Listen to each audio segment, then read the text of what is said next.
For years, I struggled with dissociation. It was as if I was floating outside of my body, disconnected from reality. And it impacted my ability to engage fully with my own life. It took me years to figure out how to stop dissociation, but eventually I found a path that worked. And now I want to share that with you. If that sounds good, please remember to subscribe. Dissociation is when you feel disconnected from yourself or from the world around you. It can feel as though you're watching your life from the sidelines, or that your reality is slipping away.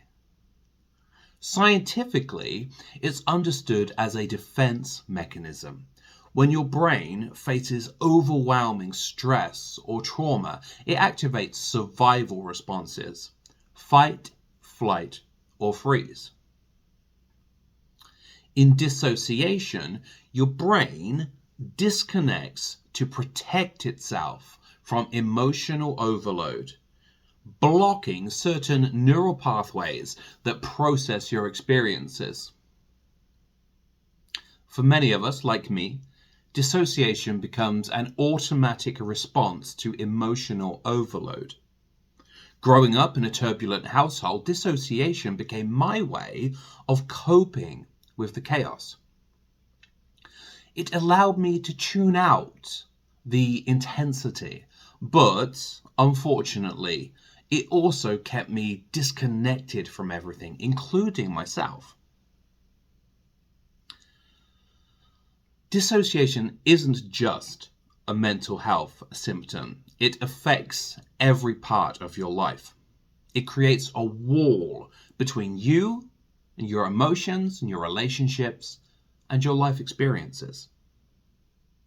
And when dissociation becomes a habit, it can contribute to anxiety, depression, and emotional isolation.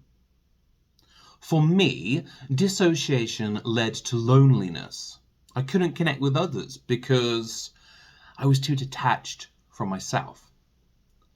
I remember feeling like a spectator, watching others engage with one another while I remained distant and unable to truly participate. But as I said, then I found the cure. Meditation became my solution. It's how I stopped feeling like a ghost in my own life.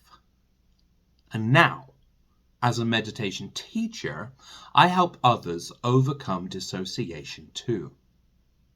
Meditation gradually helps you reconnect with your emotions, with your body, and with the present moment, pulling you out of that detached state. But it is important to meditate in the right way, because there's a bizarre link between meditation and dissociation. Meditating in the wrong way can actually increase dissociation, but meditating in the right way can stop it completely. So here is the 5-step process that helped me stop dissociation. Firstly, begin with mindful breathing, but in a special way. Mindful breathing is key to calming your nervous system. However, too much focused breathing can sometimes worsen dissociation.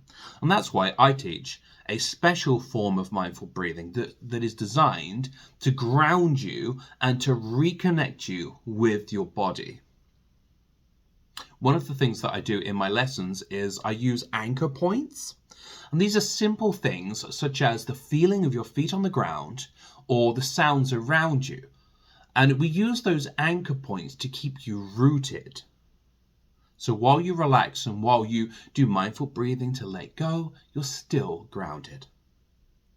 Step 2, connect with your thoughts and with your feelings. In this step, it's all about reconnecting with your thoughts and with your emotions. And to do this, we use Vipassana meditation.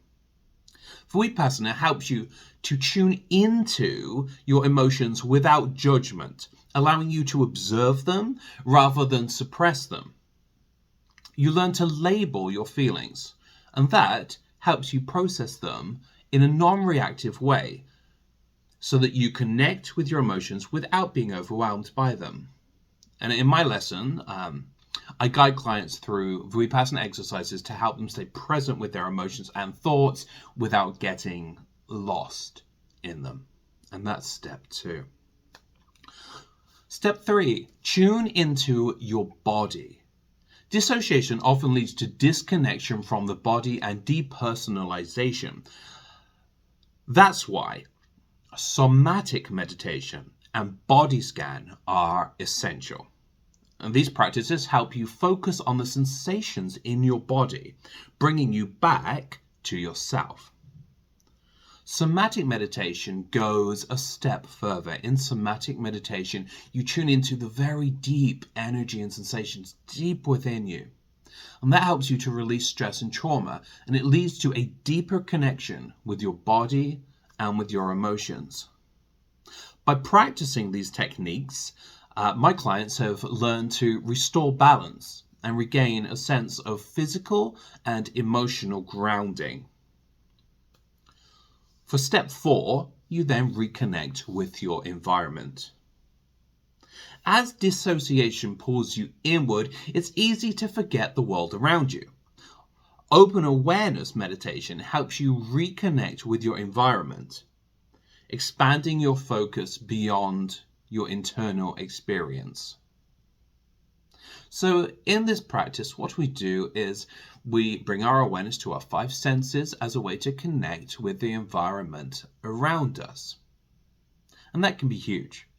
I remember how hard it was for me personally to connect with my environment, to feel like I was living in the moment after I'd had years of dissociation. But through practicing open awareness, I learned to appreciate the little things like the sounds of the birds chirping in the trees, or the way my hand warms when I hold a cup of tea. Through those small moments of reconnecting with the environment, you start to re-engage with your life. And step 5, ending with self-compassion. Self-compassion is everything.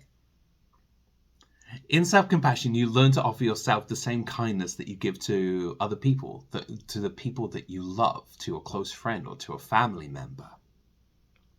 Now, after years of emotional detachment from dissociation, it can be hard to do that.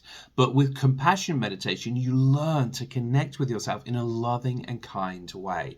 And that's huge because self-compassion is the root of the tree that grows strong.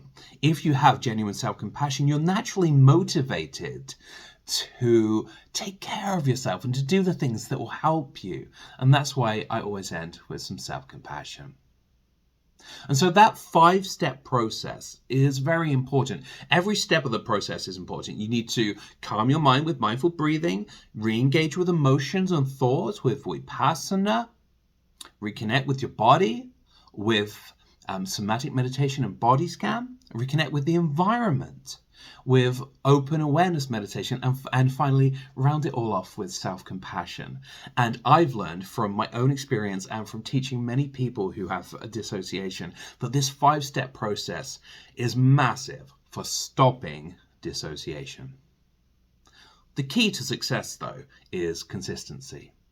Of course, meditation is not a one-time fix-all kind of magic pill sort of deal. And that's why I encourage you to meditate for at least 15 minutes per day and to check in regularly with yourself throughout the day. Now, when I first began meditating, I didn't see results immediately. You have to be more realistic than that. You have to realize that it will take time. But with consistency, by meditating every day with the 5 stages that I've shown you, you will genuinely stop dissociation. And of course, I am here to help you. As an expert in helping people with dissociation and a professional meditation teacher, I'm very passionate about this problem.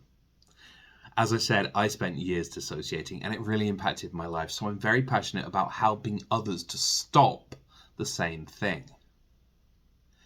If you would like to work with me, and if you would like my help, please visit thedailymeditation.com, where you can book lessons with me and where I also have a lot of free resources, including guided meditations, tutorials, and so on, that will really help you to stop dissociation.